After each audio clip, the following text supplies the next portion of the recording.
task any time. Right. So let's just look at some of these quickly. All right. The first one up there is free writing. And this is the idea that you can trick the brain into writing, if you will. So you sit down at the computer and you literally, without even looking, you just start clicking away. Typing, typing, typing, right? You can't write an essay until you're in front of the computer to write the essay. That's so the saying goes. So you get yourself in the physical position to write the essay. You physically start hitting the keys. And so the free writing idea goes, eventually you'll start writing words and ideas. Eventually those thoughts will gather with the thoughts you came up with back in the planning stages. And eventually you'll start writing your essay. And there's all kinds of variations to that too. It works well for some people, not well for others. It doesn't really work for me, but that doesn't mean anything. Journaling works for me. Journaling. If you keep a diary or a journal or a blog, you already do it. That's journaling. Journaling is any kind of regular writing. It doesn't have to have anything to do with what you're writing your essay on. It's just you sitting and writing every day or regularly as possible. Okay? The idea is writing is like a muscle. It's cliche, I know, but it's true. It's like a muscle, guys. The more you do it, the better you get at it. The more practice, the better you get at it. And that's true. Even good writers get better. Okay? And they get better by doing. That's the idea of this. Okay?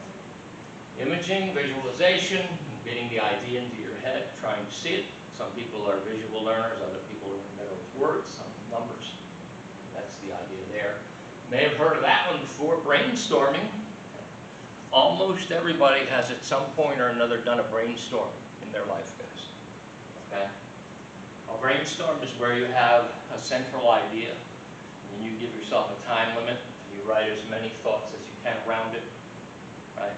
And then you organize those thoughts. Okay? So you're going from chaos, storm, to organization at the end. Pops out as an outline. From the outline to the essay, it's just easy. Okay? So you brainstorm your scattered ideas, then you cluster those ideas together, then you may list them, okay?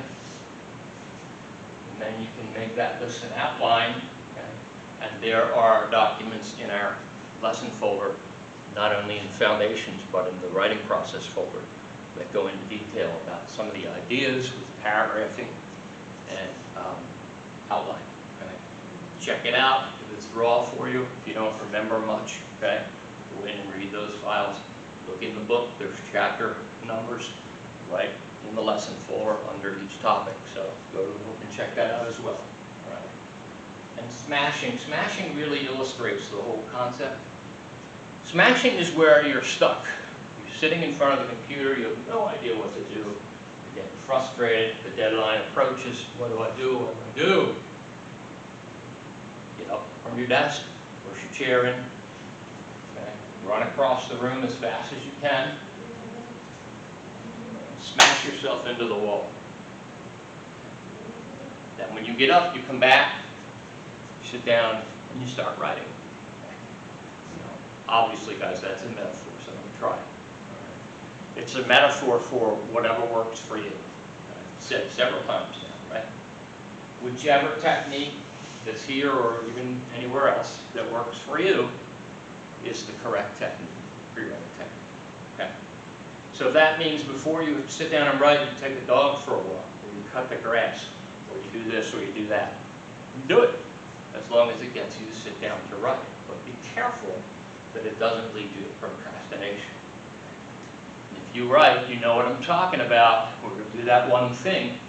And you'll say, okay, now I can write. And then you'll walk to your desk to write, and you'll see something else that needs doing. And you get it done, blah, blah, blah. And eventually you run out of time. You don't get anything done. I do that all the time. The neatest house in the world, I don't write anything. Okay. So again, whatever helps you to get to that point where you can sit down and do this step 4 is correct for you. Excuse me 1 second. Okay. So we've established that starting writing is the hardest part. Okay?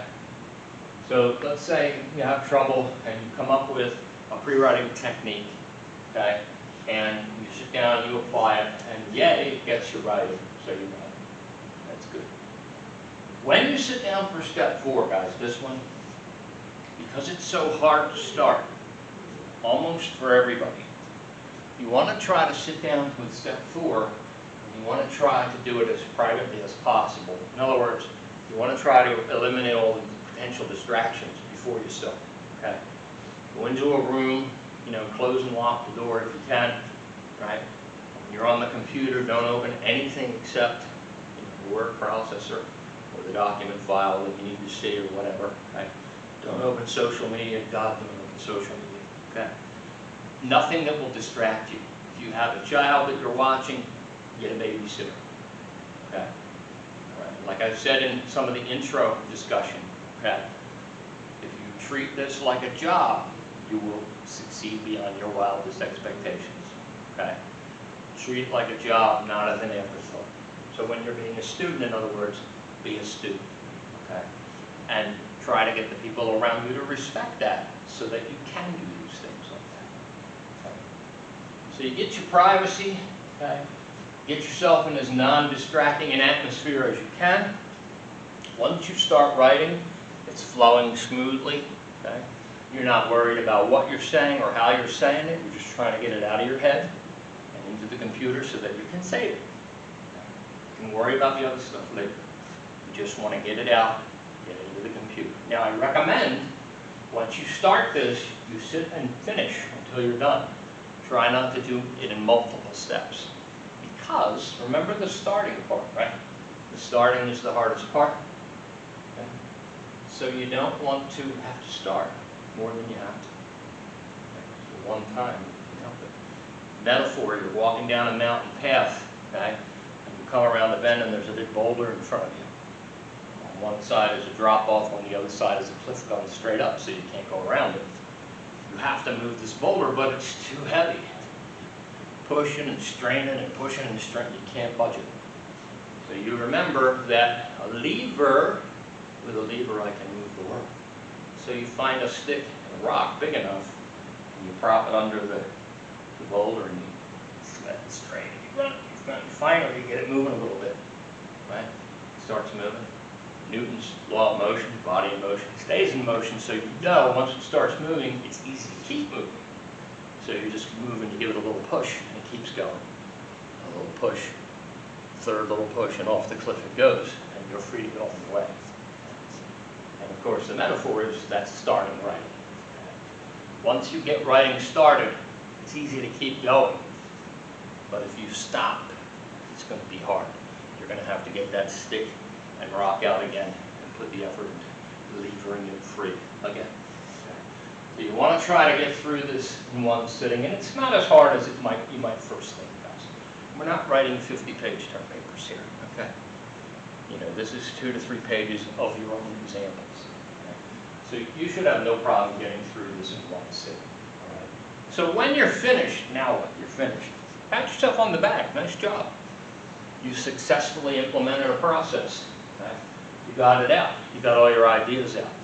You don't know how they are yet, but that's okay. We're getting there. The next step is here, and that is to shut the computer off. Save it first, of course. Shut the computer off and walk away for a little while. Okay? If you try to go into these editing phases right away, you're going to miss 80% of your mistakes. Okay? Because you are too familiar with it. Take a sheet of paper and hold it up to your face very close. You can't really read it because it's too close, right? But as you bring it away from your face, now you can read it again with focus, giving yourself some objectivity. Okay? You need to do that with your writing, guys. So come back in a day or whatever, turn it back on, bring it up, start reading it. If it still makes you queasy, and you know what I mean, you're not ready, shut it off and go away again. Come back, when you turn it on and start reading it, it almost feels like someone else wrote it. Almost. Now you're ready.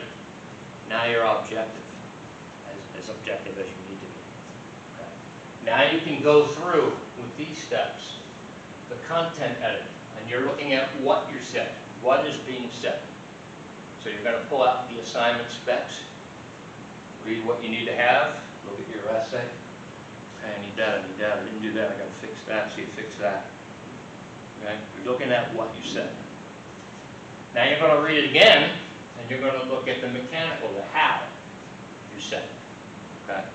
Now you're going to go back and you're going to say to yourself, okay, what's the structure looking like? Are my paragraphs good? Did I use transitions between my paragraphs? You know, is all my mechanical stuff good? The grammar, the spelling, or any spell check things I have to hit? Because remember, you don't need to worry about any of that, guys, in step 4. You don't worry about anything other than pouring it out of your head onto the paper. Okay? Because later, i.e. now when we're doing this, it's when you're going to fix it. Okay? So you go through and you fix this stuff and you got it down to where you're satisfied as to how you're being said. How you said it, I should say. Now you've got this final piece, the formatting. Okay? This is where you're going to look at it and say, okay, I need to do it in MLA format, let me put it in MLA format. Yes, you can preset everything, just have it be in MLA format. If you know how to do it, knock yourself out. If you don't worry about it until the end. Okay? Because most of the things in the MLA stuff, most of the things are global settings. Okay? What do I mean by global settings? Let's have a look. Okay. So I'm in our lesson folder right now in the writing process, or rather in the foundations folder. But I'm going to back out a little bit to the bottom here. All right, so this is the lesson folder where everything lives. If you go all the way to the bottom, there's a little video called Formatting a Word Doc for MLA. And this will get into margins, justification, title, last name, page number, info into the header, spacing, etc., etc. Okay? So watch this. It's only like 7 minutes long, 7:43. So watch this video. Okay? Click on the folder that talks about MLA in the lesson folder. There's a link in the announcements where it can take you to Purdue OWL, the online writing lab, which specifically deals, in our case, with MLA setup and using MLA. Okay? And look at the model, which lives in the assignment folder. Okay? If I go back up and click on the assignment folder, there it is, Essay 1 illustration. I scroll down. See the model right there, illustration, essay model. And the model will show you what it should look like before you submit. Okay. When you're ready to submit it, you save the document to your desktop, you come down to the bottom of the assignment folder, and right at the bottom you see Essay 1 rough draft, that's the Dropbox. Here's the Dropbox for the final. Okay. It's all on the lesson folder. If you missed what I said, rewind and look at it. Okay. It'll give you an idea. So that's the writing process, folks, and that is here to help you regarding getting through writing these essays without worrying about whether you feel like writing them or not.